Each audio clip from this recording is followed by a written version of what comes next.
Matahari mulai condong ke barat saat suara burung-burung sore saling bersahutan di Desa Langkat, sebuah desa kecil di lereng bukit yang dikelilingi hutan bambu dan sawah yang menguning. Desa ini tampak tenang dan makmur, namun di salah satu ujungnya, berdiri sebuah bangunan tua yang terlihat berbeda dari rumah-rumah lainnya. Panti Asuhan Cahaya Kasih. Bangunan itu berdiri dengan tembok-tembok kusam, atap yang mulai rapuh, dan halaman kecil yang dipenuhi rerumputan liar. Meski usang, tempat itu menyimpan kenangan manis bagi banyak warga desa, khususnya mereka yang pernah tumbuh besar di dalamnya. Tak banyak yang tahu, sejarah bangunan ini menyimpan luka yang tak semua berani membahasnya. Pak Arifin mengadakan rapat terbatas di balai desa dengan para perangkat desa. Di meja terbuka cetak biru proyek pembangunan, Pusat Wisata Edukasi Alam Langkat, rencana yang katanya akan membawa kemajuan dan wisatawan. Namun, lokasi utama pembangunan justru melibatkan penggusuran Panti Asuhan Cahaya Kasih. Bangunan itu sudah tua dan tak layak. Kita akan pindahkan anak-anaknya ke kota. Ini demi kemajuan desa, ucap Pak Arifin mantap, sambil menepuk meja. Bu Sumarni yang hadir sebagai undangan rapat terlihat pucat. Ia menatap lembaran rencana itu dengan tangan gemetar. Tapi Pak, tempat ini bukan cuma bangunan. Ini rumah. Anak-anak saya tumbuh di sana. Banyak kenangan, banyak cerita. Ujarnya pelan. Pak Arifin hanya tersenyum tipis. Tapi di balik senyum itu, tampak jelas bahwa keputusannya sudah bulat. Malam itu, di panti asuhan, Dion terbangun dari tidurnya. Ia mendengar suara seperti anak kecil tertawa. Tapi bukan dari kamar sebelah. Ia bangkit dan berjalan pelan ke lorong belakang, menuju ruang kosong yang telah lama dikunci. Pintu itu sedikit terbuka, dan dari balik celah gelap itu, sepasang mata kecil menatapnya, tidak berkedip. Angin malam bertiup lembut di luar Panti Asuhan Cahaya Kasih, membuat dedaunan jati dan bambu bergesekan pelan seperti bisikan samar. Sementara anak-anak lain tertidur lelap di kamar mereka, Dion berdiri membeku di lorong sempit yang remang, tepat di depan ruang penyimpanan tua yang biasanya selalu terkunci. Pintu itu sekarang sedikit terbuka. Tawa kecil itu masih terdengar, cepat, ringan, seperti suara anak perempuan. Tapi Dion tahu, tidak ada anak perempuan di panti ini yang suaranya seperti itu. Pelan-pelan, Dion melangkah maju. Lantai kayu berderit di bawah kakinya, dan hawa dingin menyeruak dari dalam ruangan. Ia menatap celah pintu, dan sesaat matanya menangkap sosok kecil, membelakanginya. Rambut panjang menjuntai menutupi wajahnya. Gaun lusuh putih keabu-abuan tampak melekat di tubuhnya yang kurus. Seketika, pintu tertutup sendiri dengan keras. Brak! Dion berlari terbirit-birit kembali ke kamar. Jantungnya berdegup kencang. Keringat dingin mengalir di pelipisnya. Ia menoleh ke arah lorong, berharap itu semua hanya mimpi.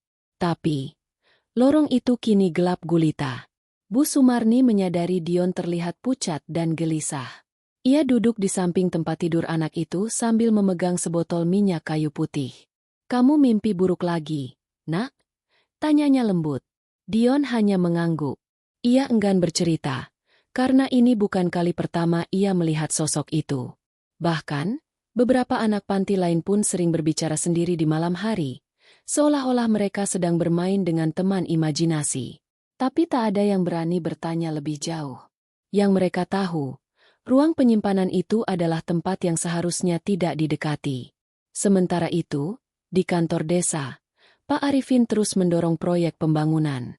Ia telah menghubungi kontraktor, menandatangani MOU dengan pengembang kota, dan mulai mengurus surat pemindahan penghuni panti ke panti baru di kota tetangga. Beberapa warga seperti Pak Darto, seorang kakek renta yang hidup sendirian di pinggir desa, mulai bersuara. "Kau tahu apa yang terjadi dulu di panti itu, Arifin?" katanya dengan suara serak. "Kau pikir itu cuma bangunan tua biasa? Itu tempat yang dulu pernah dikutuk oleh darah dan air mata." Pak Arifin tertawa sinis. "Sudahlah Pak Darto, jangan bawa-bawa cerita zaman penjajahan. Sekarang waktunya maju, bukan percaya tahayul." Namun begitu Pak Arifin pulang malam itu, ia mendapati lemari kamarnya terbuka sendiri, dan di cermin terlihat bekas tangan kecil yang menempel dalam embun. Malam kedua setelah kejadian lorong itu, Dion memberanikan diri menceritakan apa yang ia lihat kepada dua temannya, Agung dan Reno. Mereka bertiga diam-diam menyelinap keluar dari kamar dan mencoba melihat ruang penyimpanan itu lagi. Kunci gembok tergantung longgar. Seolah memang menantikan mereka untuk membukanya. Saat pintu terbuka, aroma anyir langsung menyeruak. Di dalamnya, hanya ada lemari tua, boneka-boneka usang, dan sebuah kursi goyang kecil. Namun saat Dion menyentuh boneka terdekat, semua pintu di ruangan itu tiba-tiba tertutup rapat. Kursi goyang itu mulai bergerak sendiri. Dan dari sudut ruangan, terdengar suara nyanyian anak-anak. Bukan satu, tapi banyak. Suara lemah yang menyanyikan lagu Nina Bobo dalam irama pelan dan tidak wajar. Ketiga anak itu berlari keluar. Tapi sebelum menutup pintu, Dion sempat menoleh. Di dalam, ia melihat dinding, dipenuhi goresan tangan kecil, seperti cap telapak yang ditoreh dengan darah kering. Sementara itu, di ruang kerjanya yang mewah, Pak Arifin terbangun tengah malam karena mendengar suara langkah kecil di atas atap rumahnya. Saat ia keluar dengan senter, tak ada siapa-siapa. Namun saat ia menoleh ke halaman rumah, terdapat barisan anak-anak kecil berdiri diam, menghadap ke arahnya, mengenakan seragam lusuh panti asuhan. Matahari pagi tampak biasa saja di desa Surojati. Tapi bagi Dion, Agung, dan Reno, hari itu tidak terasa seperti biasanya. Mereka tidak banyak bicara, saling melempar pandangan takut setiap kali melihat lorong panti yang remang atau mendengar suara anak kecil tertawa di kejauhan. Namun ada satu hal yang membuat mereka semua semakin tidak tenang. Sebuah boneka berwajah rusak kini muncul di ruang tengah panti. Padahal mereka yakin, benda itu tadi malam masih ada di ruang penyimpanan. Boneka itu duduk manis di kursi kayu, menghadap langsung ke pintu kamar anak-anak. "Siapa yang naruh ini di sini?" tanya Bu Sumarni pagi itu. Tapi tak ada satupun anak yang mengaku. Bu Sumarni mengambil boneka itu dan hendak membuangnya. Namun begitu tangannya menyentuh kepala boneka, hidungnya mengeluarkan darah. Ia buru-buru melepas boneka itu dan terjatuh ke lantai. Semua anak panik. Namun sebelum ada yang bisa bereaksi, lampu di ruang tengah padam sendiri, meski hari masih terang benderang. Boneka itu kini duduk kembali ke posisi semula. Malam itu, Dion nekat bertanya langsung pada Bu Sumarni, yang tengah duduk di ruang makan sambil menyeduh teh. "Bu, sebenarnya dulu panti ini bekas apa?" Bu Sumarni terdiam lama. Akhirnya, dengan suara pelan ia menjawab, "Panti ini dulu, bukan tempat seperti sekarang. Sebelum jadi tempat menampung anak-anak, dulunya bangunan ini adalah rumah tinggal keluarga Belanda. Tapi di zaman penjajahan Jepang, rumah ini dijadikan tempat penampungan anak-anak yatim. Katanya untuk diselamatkan." Ia menatap kosong. Tapi ternyata, banyak dari mereka tak pernah keluar lagi dari tempat ini. Banyak yang meninggal secara tak wajar. Dan setelah kemerdekaan, rumah ini dibiarkan kosong selama lebih dari 20 tahun. "Terus kenapa dibuka lagi jadi panti, Bu?" "Karena tidak ada tempat lain," jawab Bu Sumarni lirih. Dan pemerintah desa waktu itu percaya semua cerita masa lalu itu hanya tahayul. Pak Arifin, kepala desa, duduk bersama dua pengusaha kota yang akan menjadi sponsor pembangunan proyek perumahan di atas lahan panti. Begitu bangunan panti itu diratakan, kita langsung bisa mulai membangun klaster elit dengan nilai jual tinggi, ujar salah satu pengusaha. Pak Arifin tersenyum puas. "Saya akan pastikan semua surat-surat beres. Tinggal tunggu panti itu kosong. Anak-anaknya sudah saya daftarkan ke panti kota." Namun malam itu, saat ia akan menandatangani surat pengosongan, tinta pena Pak Arifin tumpah sendiri, membentuk pola aneh seperti cap tangan kecil. Ia terdiam. Kemudian, lampu di ruang kerjanya mati mendadak. Dan dari balik rak buku, ia mendengar suara kecil berbisik. "Jangan usir kami. Rumah ini milik kami." Dion mulai sering mengalami mimpi aneh. Ia berada di ruangan besar bergaya kolonial, dengan jendela tinggi dan lukisan-lukisan tua. Anak-anak kecil duduk di lantai. Semuanya diam dan tertunduk. Tiba-tiba, seorang anak perempuan menatap langsung ke arah Dion. Wajahnya pucat. Rambutnya menutupi sebagian wajah. Matanya kosong. Kamu bisa dengar kami. Kamu bisa bantu. Dion terbangun dengan napas tersengal. Di keningnya, ada bekas tangan kecil, seolah seseorang menyentuhnya saat tidur. Besoknya, Dion dan Reno mencari-cari ke ruang penyimpanan siang hari. Mereka menemukan sebuah buku lusuh tersembunyi di balik tumpukan baju dan mainan rusak. Buku itu ditulis oleh seorang suster bernama Suster Maria, pengurus lama panti di masa lalu. Tulisan tangannya gemetar dan penuh bercak darah kering di beberapa halaman. Salah satu kutipannya berbunyi, "Anak-anak itu mulai menghilang satu persatu. Mereka mengatakan ada ibu yang memanggil mereka di malam hari. Aku mencoba melawan, tapi suara-suara itu terlalu kuat. Aku takut. Mereka bukan lagi manusia." Untuk pertama kalinya, penampakan terjadi di siang hari. Saat anak-anak bermain di halaman, salah satu anak kecil bernama Rico berdiri kaku, menatap ke arah jendela lantai 2. "Kak Dion, itu siapa yang di atas?" tanyanya polos. Dion mendongak. Tak ada siapa-siapa. Tapi Rico bersikeras. Dia pakai baju putih, tapi mukanya rusak. Bu Sumarni mulai menyadari ada sesuatu yang jauh lebih besar dari yang dia duga. Ia menghubungi Pak Darto, tetua desa, yang mungkin tahu lebih banyak tentang sejarah panti ini. Sementara itu, Pak Arifin makin keras kepala. Ia ingin proyek penggusuran dimulai secepatnya. Tapi malam itu, anak gadisnya yang berusia 5 tahun tiba-tiba kerasukan dan mengatakan sesuatu yang membuatnya merinding. "Ayah tidak boleh rusak rumah kami. Kalau ayah rusak, nanti ayah ikut kami tinggal di bawah tanah." Pagi itu, suasana panti lebih hening dari biasanya. Beberapa anak mulai mengeluh sulit tidur karena suara tangisan dan ketukan di dinding setiap malam. Bu Sumarni semakin cemas.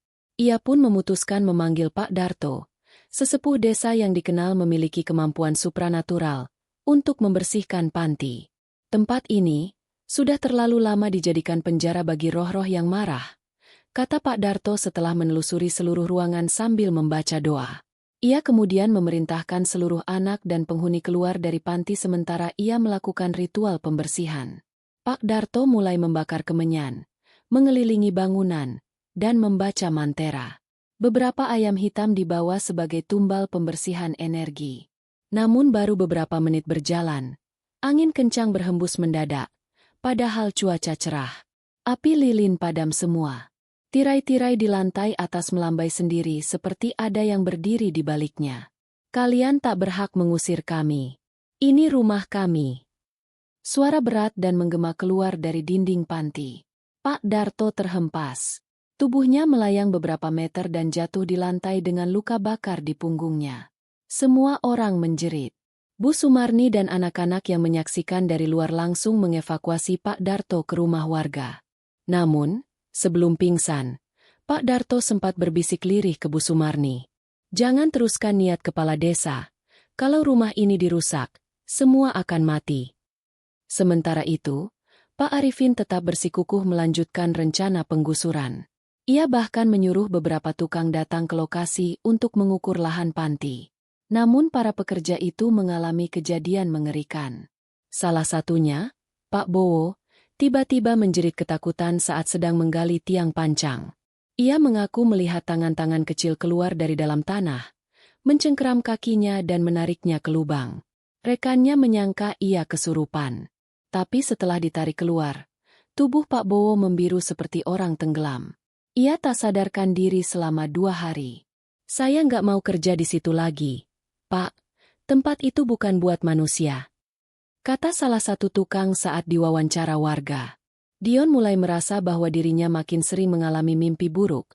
Tapi kini, ia yakin itu bukan mimpi. Malam itu, Dion terbangun dan melihat anak-anak semua tidur pulas.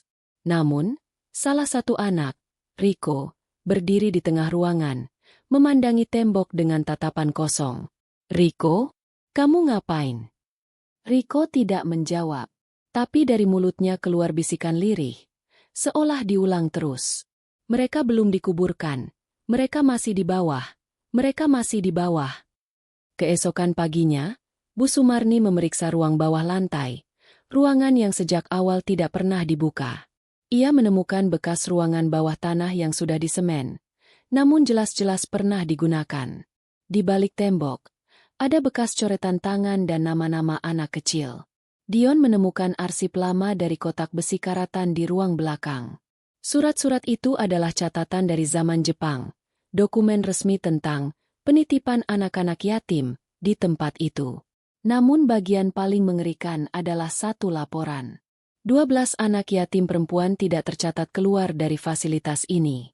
Terakhir dilihat bulan Agustus 1944. Status: tidak diketahui. Malam itu, anak-anak tidak bisa tidur. Reno, yang tidur di dekat jendela, tiba-tiba berteriak. Ia mengaku melihat wajah anak perempuan pucat dengan bola mata hitam legam mengintip dari luar jendela. Ketika Dion mendekati jendela, tak ada siapa-siapa. Tapi bekas telapak tangan kecil penuh tanah menempel di kaca dari luar. Tiba-tiba, semua lemari bergetar. Mainan-mainan jatuh sendiri. Di dinding kamar anak-anak, muncul tulisan merah seperti darah. Rumah ini belum boleh dihancurkan. Bu Sumarni kini mulai menyadari, mereka sedang hidup bersama arwah-arwah anak-anak yang tidak tenang. Dion semakin yakin bahwa mereka semua ingin mengatakan sesuatu, meminta sesuatu. Namun, di saat yang sama, kepala desa telah menandatangani surat penggusuran resmi. Tanpa peduli peringatan apapun, penggusuran akan dimulai minggu depan. Pagi itu, suasana di panti asuhan begitu tegang. Bu Sumarni terlihat gelisah sejak pagi, sementara Dion mulai menyatukan potongan-potongan kejadian aneh yang dialaminya. Anak-anak juga semakin resah. Reno, Rico, dan beberapa anak lainnya mengaku mengalami mimpi yang sama.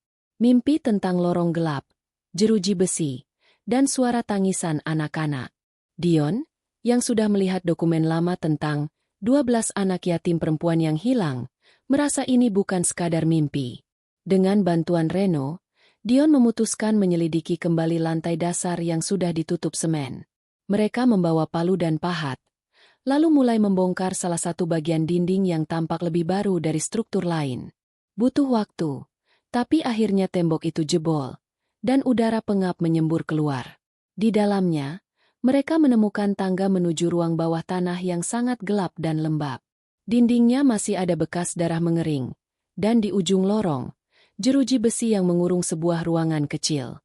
Di balik jeruji itu, tergambar jelas mainan boneka tua, coretan anak-anak di dinding, dan tanda-tanda bahwa ruangan itu dulu digunakan sebagai penjara.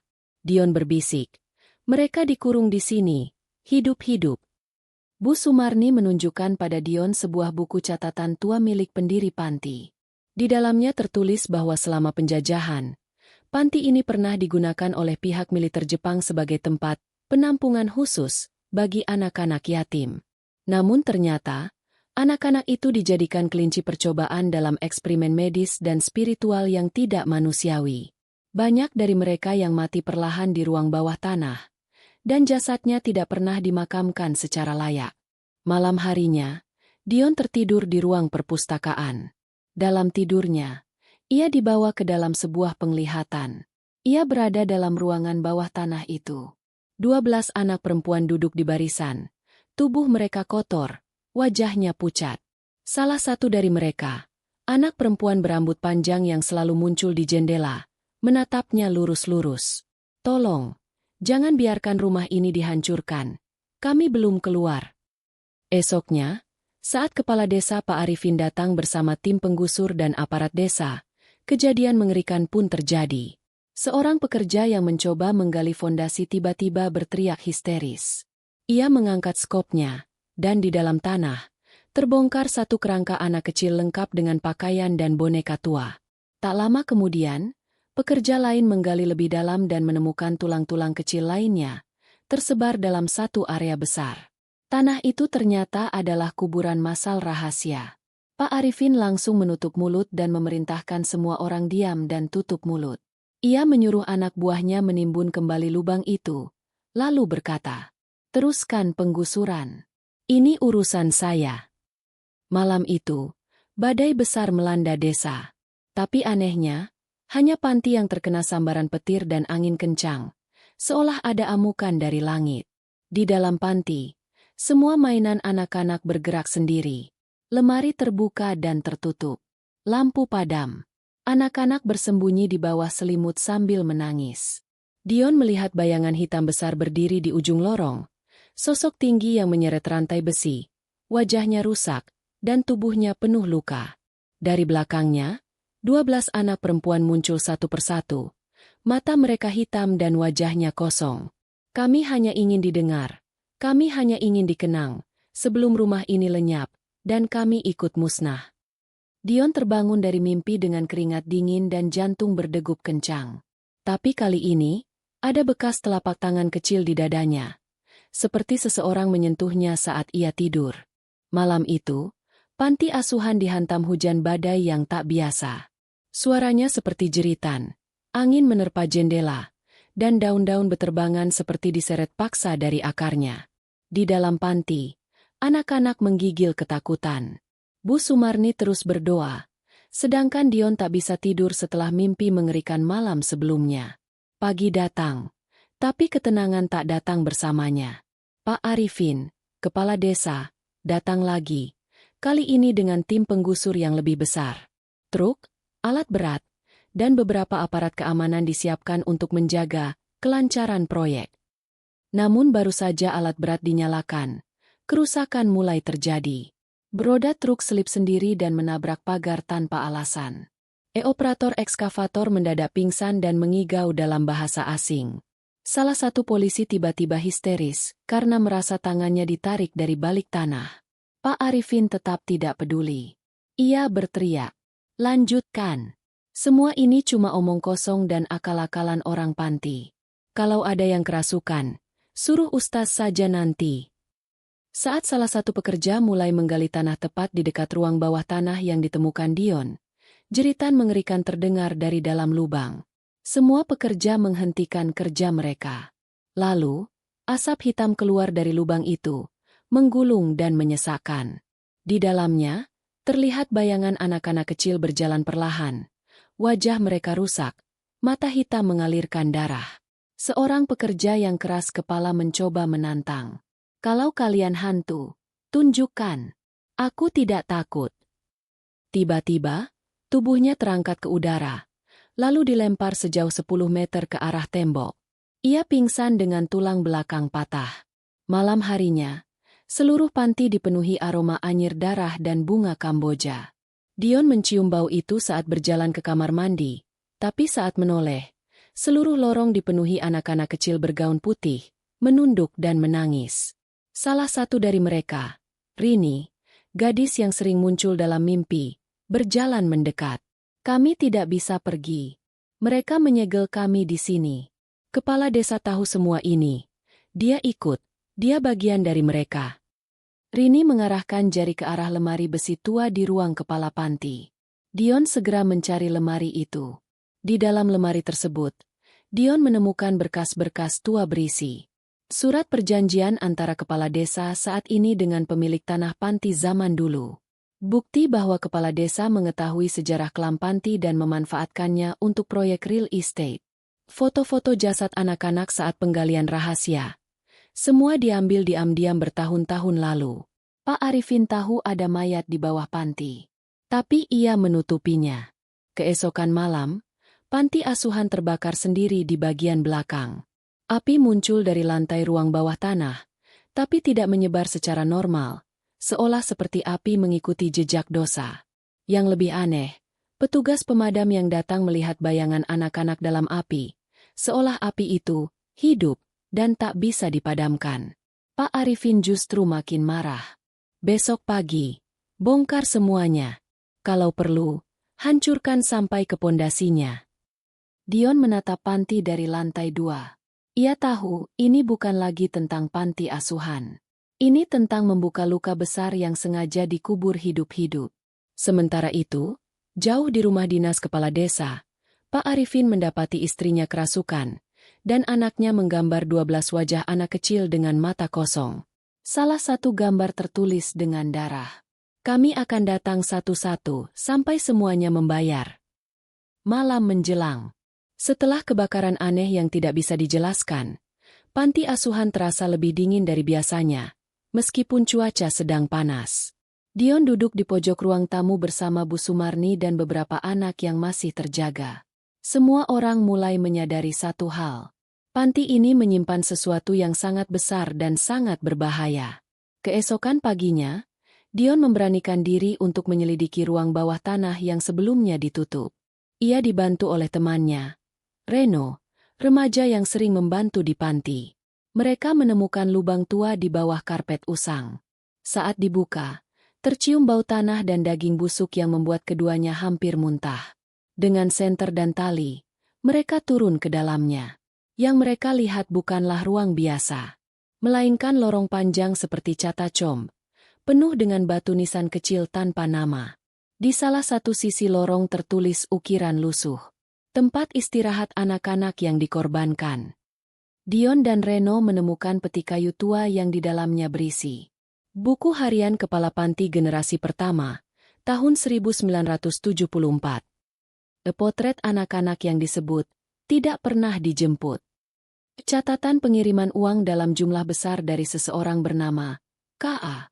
Dari buku harian itu, terungkap bahwa panti ini dulu dijadikan tempat ritual persembahan anak-anak yatim oleh oknum pejabat yang bekerja sama dengan kelompok sesat. K.A. diyakini sebagai inisial dari kakek Pak Arifin, kepala desa saat ini. Setelah kembali ke atas, Dion merasa seperti diikuti.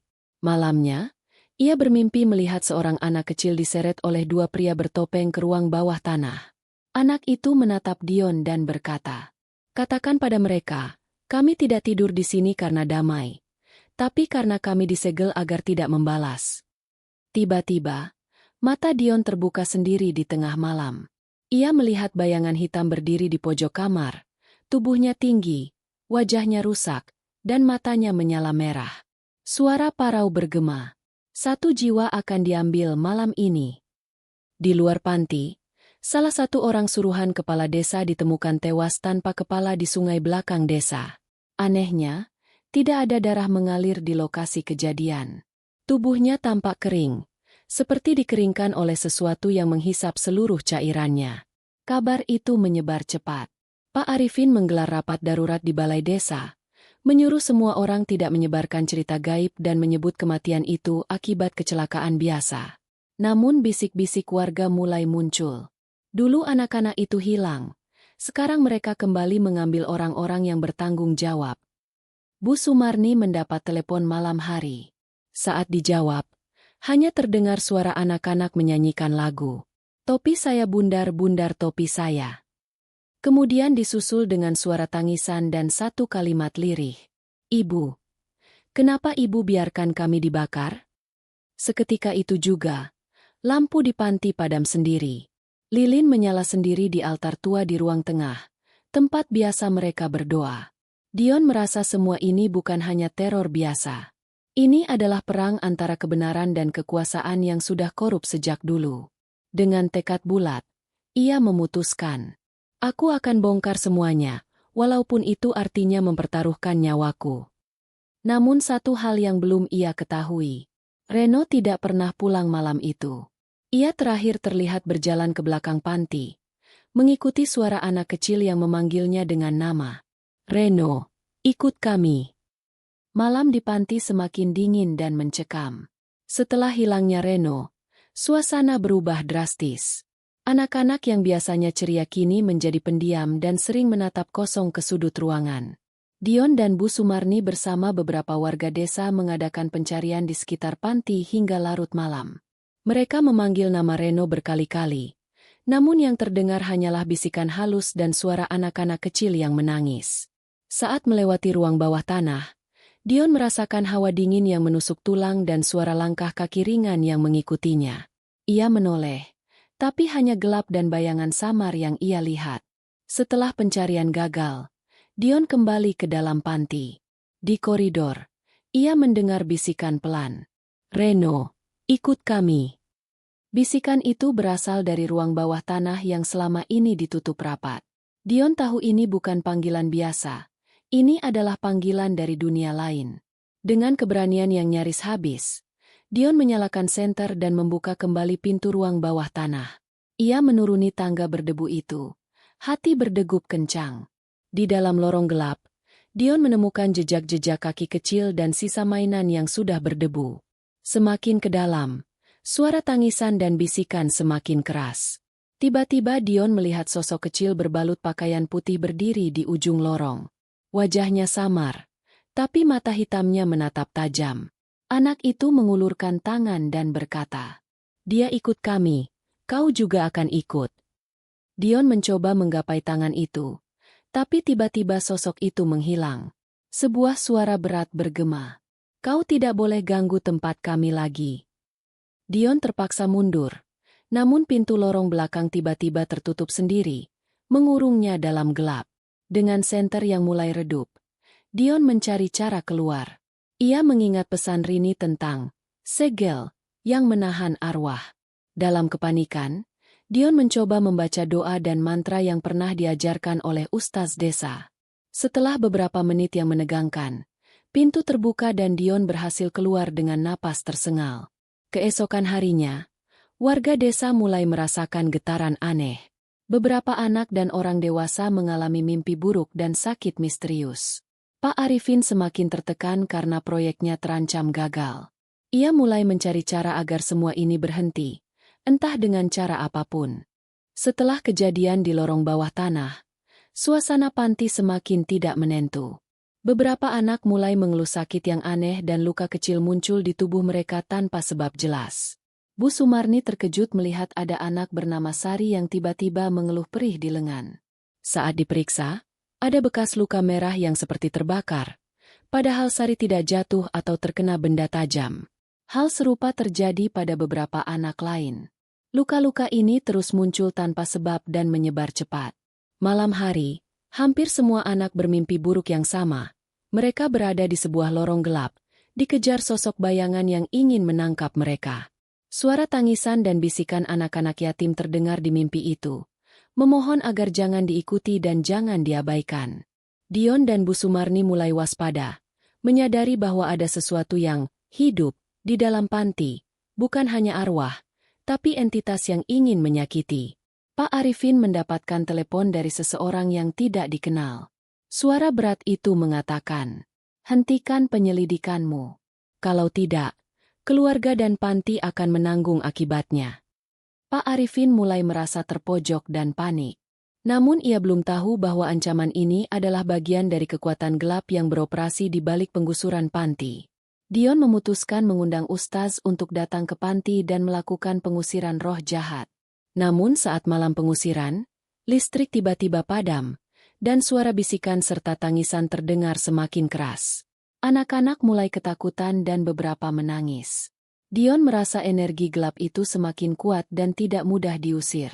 Saat membersihkan ruang tamu, Dion menemukan kotak kayu tua yang tersembunyi di balik papan dinding. Di dalam kotak itu ada kunci kuno berukir simbol aneh. Surat dari kepala panti terdahulu yang berisi peringatan tentang penjaga makam dan segel yang harus dijaga agar arwah tidak bangkit.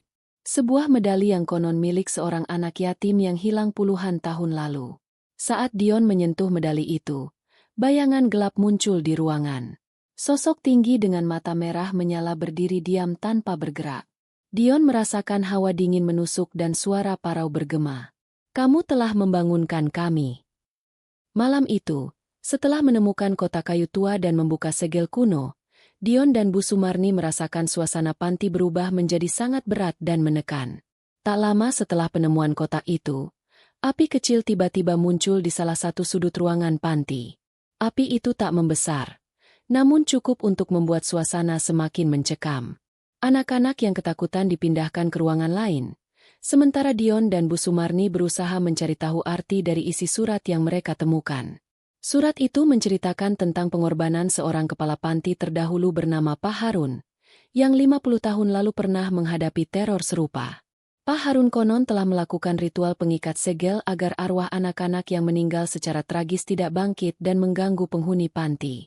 Namun, pengorbanan itu mengharuskan kepala panti terus menjaga segel tersebut agar tidak terbuka, sebuah janji yang terlupakan oleh penerus panti. Dion dan Bu Sumarni menyadari bahwa segel di kota itu adalah kunci untuk menjaga kedamaian.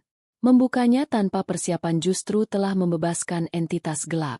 Suara-suara misterius kembali terdengar lebih kuat, dan anak-anak mulai mengalami kejadian aneh seperti melihat bayangan yang tidak terlihat orang dewasa. Mereka memutuskan untuk meminta bantuan seorang ahli spiritual yang tinggal di desa sebelah, bernama Pak Hasan. Pak Hasan datang membawa benda-benda pusaka dan mulai melakukan ritual perlindungan di sekitar panti. Namun, ia memperingatkan, kekuatan ini tidak mudah ditaklukkan. Harus ada pengorbanan dan mungkin nyawa yang harus dipertaruhkan. Malam itu menjadi malam terberat. Suara bisikan berubah menjadi teriakan, dan pintu-pintu panti bergetar seolah ingin terbuka sendiri. Dion berjaga di ruang bawah tanah, mencoba menenangkan anak-anak yang menangis ketakutan.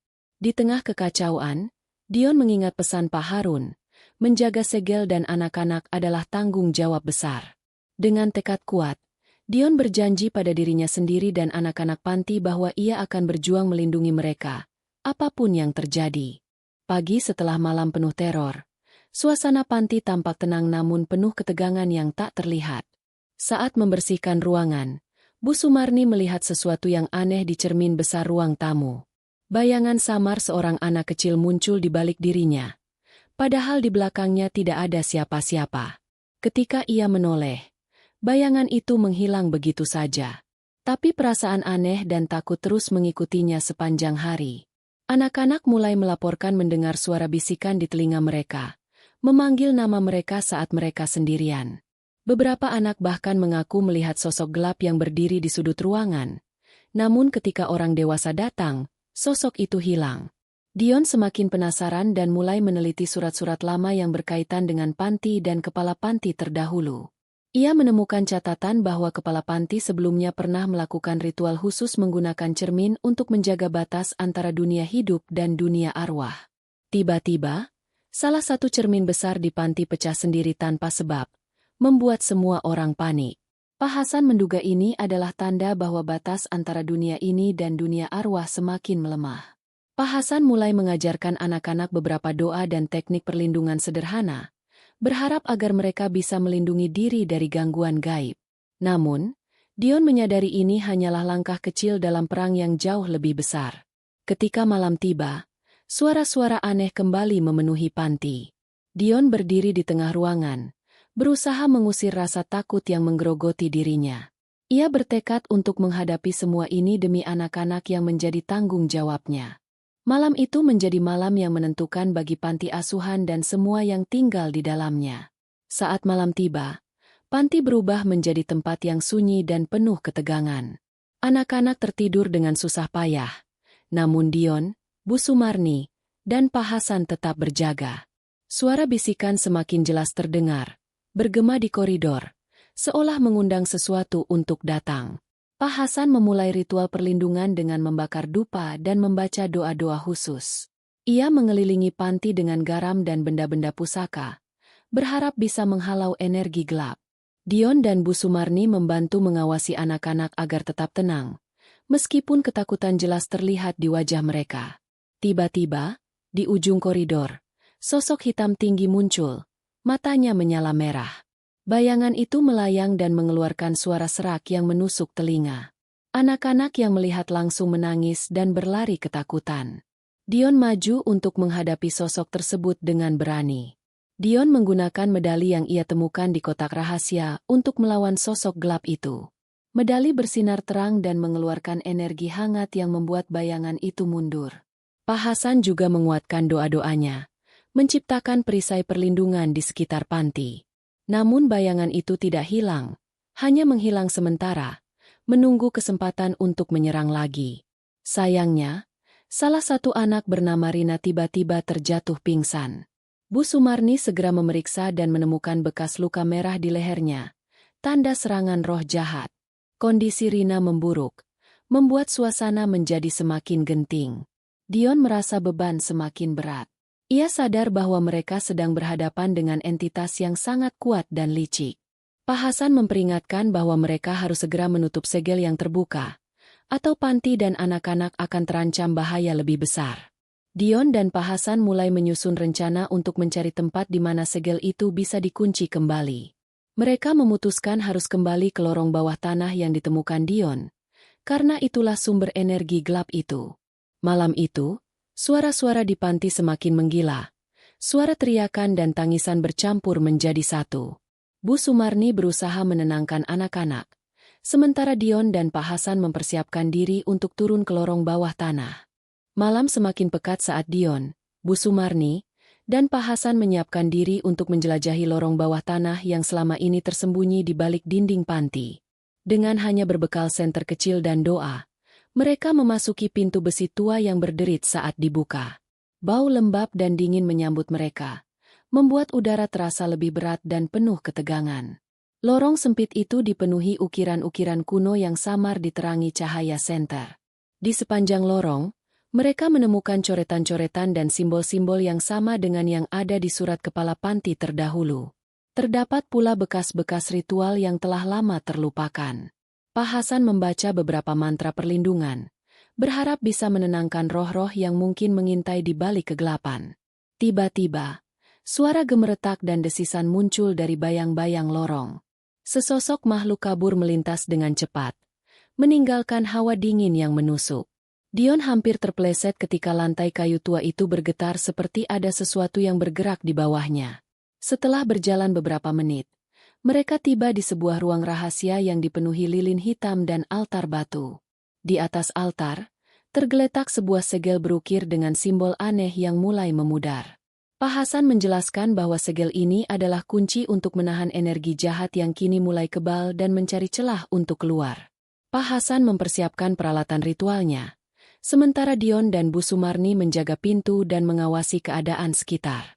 Doa-doa mulai dilantunkan, dan lilin-lilin di altar menyala dengan sendirinya, menerangi ruangan gelap itu.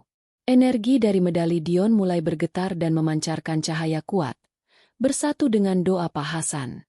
Namun, energi gelap yang terperangkap dalam segel mulai melawan, menciptakan pusaran angin dan bayangan yang bergerak liar. Dinding ruangan bergetar, dan suara teriakan mulai terdengar seolah makhluk itu berusaha keluar dari segel. Bu Sumarni menggenggam tangan Dion erat-erat, sementara Pak Hasan semakin fokus mengucapkan mantra pengekangan.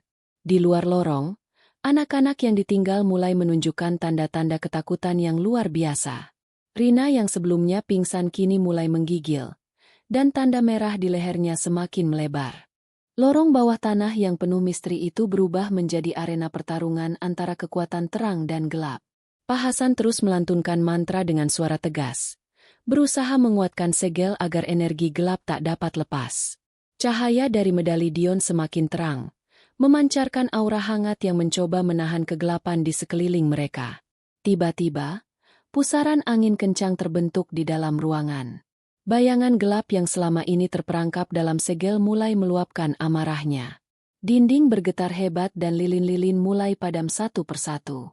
Lantai yang mereka pijak retak sedikit demi sedikit, menandakan kekuatan entitas itu sudah mulai merusak batas dunia mereka.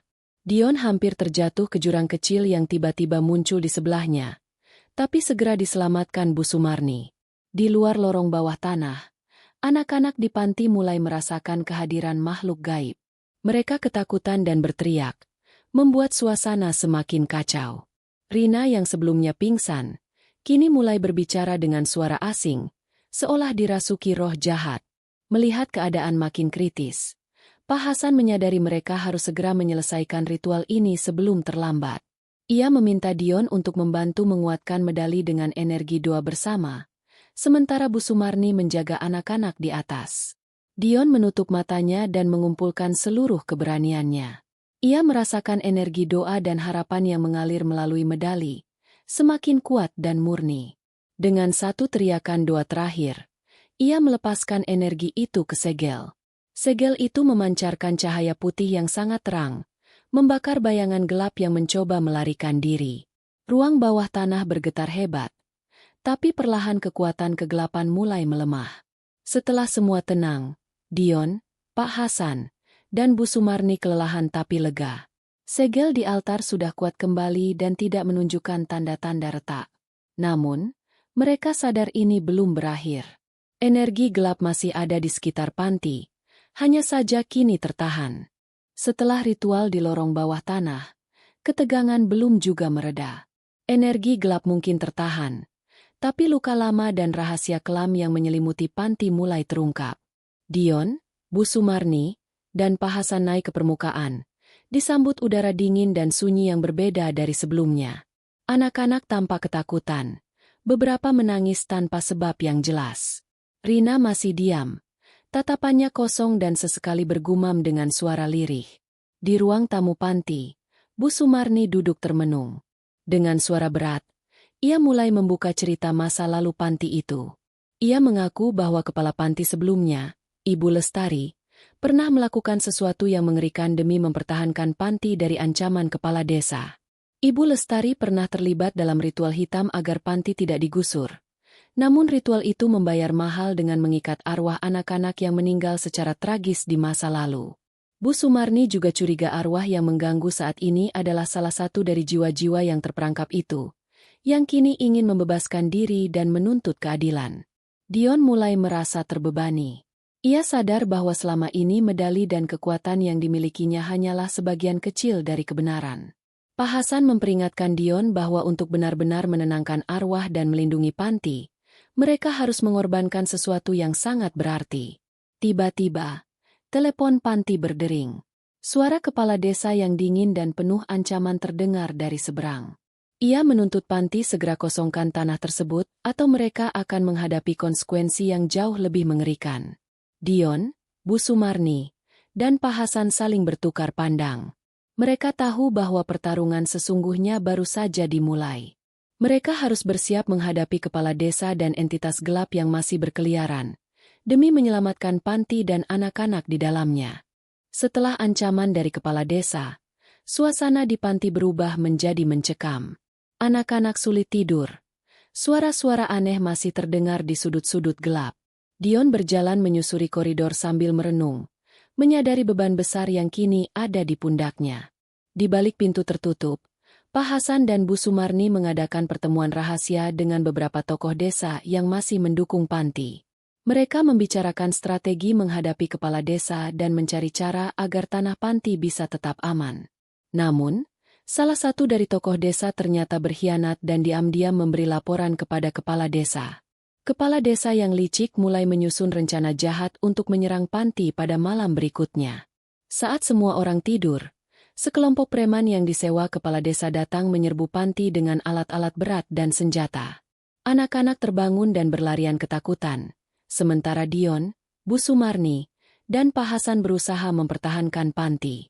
Dion menggunakan medali dan keberaniannya untuk menghalau preman, sementara Bu Sumarni dan Pak Hasan mengatur anak-anak agar tetap aman. Pertarungan berlangsung sengit, tapi mereka tahu kekuatan fisik bukanlah satu-satunya yang bisa mereka andalkan. Dengan bantuan doa bersama dari seluruh penghuni panti dan beberapa warga yang setia, energi positif mulai mengalir dan melemahkan serangan preman. Beberapa preman yang semula agresif menjadi takut dan lari tunggang langgang. Meskipun berhasil mengusir preman, sebagian bangunan panti rusak parah. Anak-anak dan para penjaga panti mengalami luka fisik dan trauma mendalam. Dion merasa bersalah karena belum mampu melindungi semuanya dengan sempurna. Pagi itu, suasana panti sangat berbeda. Reruntuhan dan bekas pertempuran masih terlihat jelas. Anak-anak terdiam. Ketakutan masih menghantui mata mereka. Dion berjalan menyusuri puing-puing, mencari sesuatu yang mungkin bisa membantu mereka menghadapi kepala desa.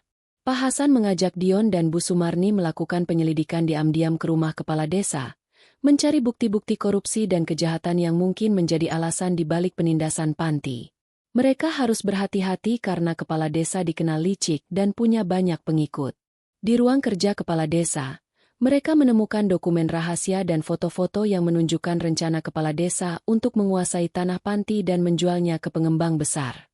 Namun yang paling mengejutkan, ada catatan tentang ritual gelap yang pernah dilakukan kepala desa untuk menjaga kekuasaannya.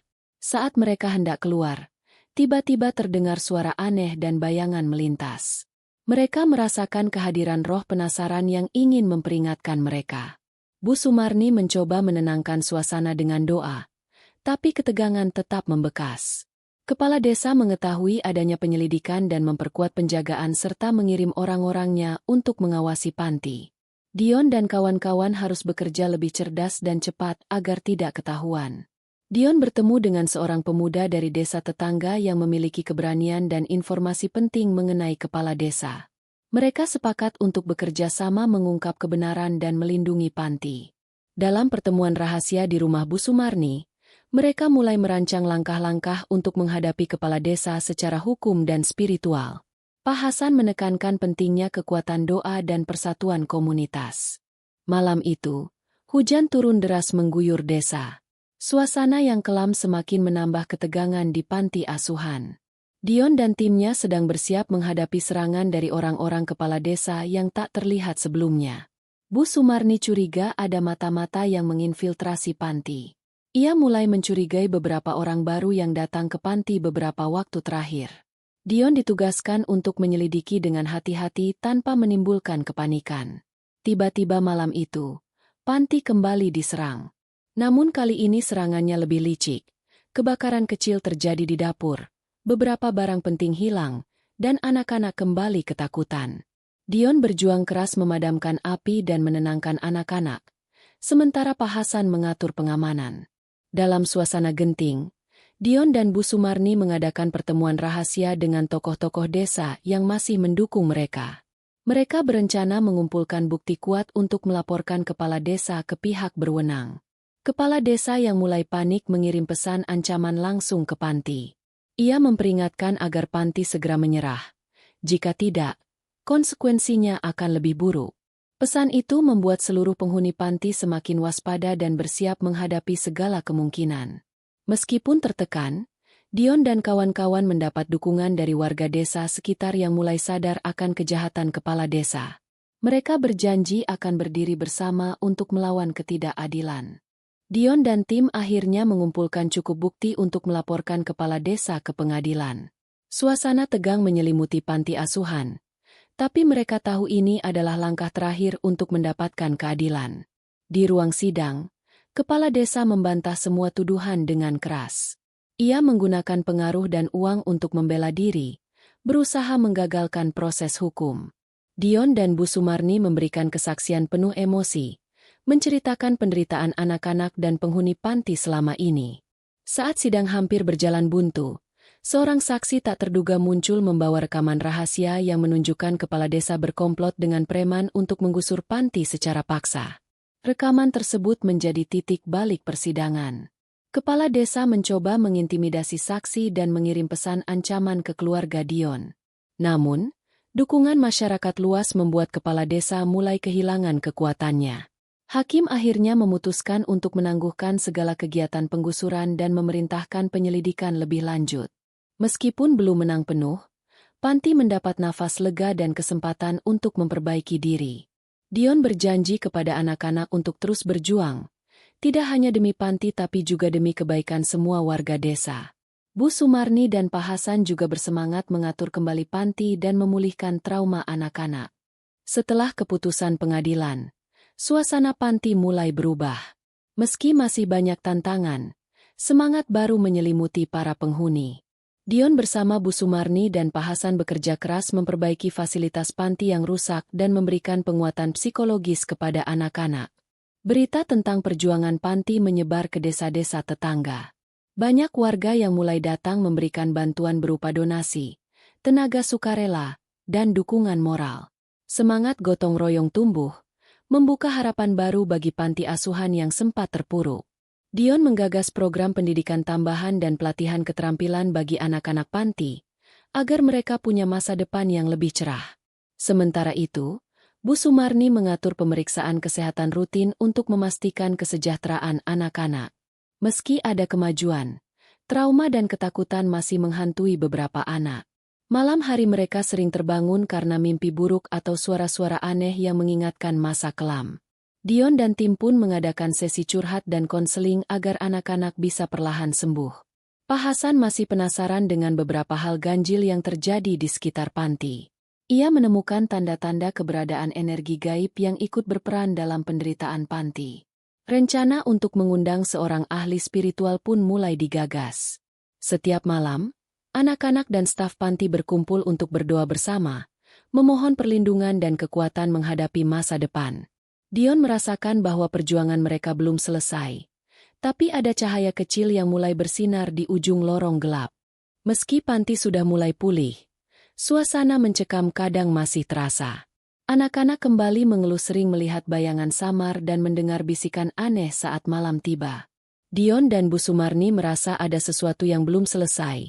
Sesuatu yang masih menghantui panti. Pak Hasan mulai menyelidiki fenomena gaib itu dengan lebih serius. Ia mengamati beberapa kejadian aneh seperti benda bergerak sendiri, suara langkah kaki di lorong kosong, dan perubahan suhu tiba-tiba. Dion memutuskan untuk mengundang seorang ahli spiritual terkenal, Pak Rama, untuk membersihkan panti dari energi negatif yang mungkin masih tersisa.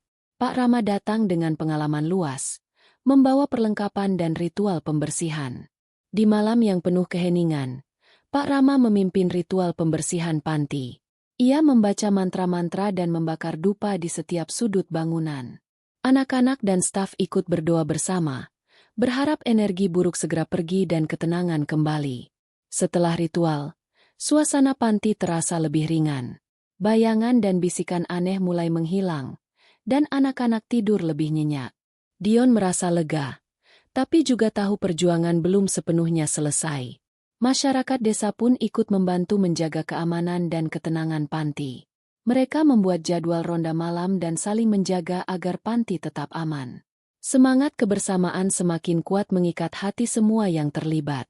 Setelah ritual pembersihan, suasana panti mulai tenang. Namun, ketenangan itu ternyata rapuh dan mudah terganggu. Beberapa warga desa mulai melaporkan keanehan baru, seperti suara aneh dari dalam hutan dekat panti dan hewan-hewan yang bertingkah ganjil di malam hari. Kepala desa yang sedang tersandung kasus penggusuran mulai menyebarkan isu negatif agar masyarakat semakin ragu mendukung panti. Ia menyebarkan desas-desus bahwa panti justru membawa bencana bagi desa, berharap warga mundur dari membantu. Dion dan tim mulai merasakan tekanan sosial yang makin kuat. Beberapa donatur mundur, dan sukarelawan menjadi ragu untuk datang lagi. Hal ini membuat semangat Dion dan staf panti sedikit goyah, tapi mereka tetap bertekad melawan tekanan tersebut. Pak Hasan dan Pak Rama bekerja sama menyelidiki suara-suara misterius di sekitar panti dan hutan dekat situ. Mereka menemukan jejak-jejak aneh yang mengarah pada keberadaan makhluk gaib yang belum pernah mereka temui sebelumnya. Di tengah malam, anak-anak panti melihat sosok misterius yang membuat mereka ketakutan. Sosok itu membawa aura gelap yang berbeda dari gangguan sebelumnya. Dion sadar bahwa ancaman baru ini lebih berbahaya dan tidak bisa diabaikan. Mendengar kabar ini, beberapa warga desa yang selama ini mendukung panti kembali memperkuat solidaritas mereka. Mereka berjanji akan tetap membantu menjaga panti agar anak-anak bisa merasa aman dan nyaman. Dion menatap langit gelap dan berkata, "Kita sudah melewati banyak hal, tapi perjuangan belum selesai. Kita harus lebih kuat dari sebelumnya." Malam itu, panti diselimuti suasana mencekam. Sosok gelap yang selama ini menakutkan anak-anak muncul kembali, lebih nyata dan menakutkan. Dion, Bu Sumarni, Pak Hasan, dan Pak Rama bersiap menghadapi konfrontasi terakhir yang menentukan nasib panti dan anak-anak. Pak Rama memimpin ritual pembersihan besar-besaran, dibantu oleh seluruh warga dan staf panti. Mereka membakar dupa, melantunkan doa, dan melakukan ritual sakral yang sangat kuat untuk mengusir energi negatif yang telah lama membayangi panti. Saat ritual berlangsung, sosok gelap itu semakin kuat mencoba melawan. Namun, dengan tekad dan kekuatan doa bersama, mereka berhasil menenangkan dan mengusirnya. Anak-anak yang tadinya ketakutan mulai merasakan kedamaian yang belum pernah mereka rasakan sebelumnya. Saat pagi menjelang, suasana berubah cerah.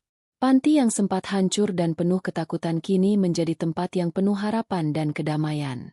Dion berterima kasih kepada semua yang telah berjuang, dan berjanji akan menjaga panti tetap menjadi rumah penuh cinta. Anak-anak mulai aktif kembali, belajar dengan semangat dan bermain dengan gembira. Masyarakat desa yang dulu sempat ragu, kini bersatu mendukung penuh keberadaan panti sebagai bagian dari keluarga besar mereka. Dion mengajak semua untuk percaya bahwa dengan keteguhan hati dan kebersamaan, kegelapan apapun bisa diatasi. Panti ini bukan hanya bangunan, tapi rumah yang penuh cinta dan harapan. Mari kita jaga bersama. Waktu berjalan, panti asuhan yang dulu penuh dengan cerita gelap kini berubah menjadi tempat yang penuh kebahagiaan dan harapan. Anak-anak tumbuh dengan bahagia, belajar dengan penuh semangat, dan mulai melangkah menuju masa depan cerah. Dion dan Bu Sumarni bersama warga desa terus menguatkan solidaritas dan gotong royong untuk menjaga panti. Berbagai program sosial dan pelatihan mulai digelar untuk anak-anak dan masyarakat sekitar, demi masa depan yang lebih baik. Panti kini tidak hanya tempat berteduh, tapi juga menjadi pusat pendidikan dan pengembangan potensi anak. Para relawan dan guru-guru berdedikasi memberikan yang terbaik agar anak-anak punya bekal kuat untuk hidup mandiri. Dion menceritakan kisah perjuangan panti sebagai inspirasi untuk desa lain yang menghadapi tantangan serupa. Semangat juang dan kekuatan kebersamaan menjadi warisan berharga yang tak lekang oleh waktu.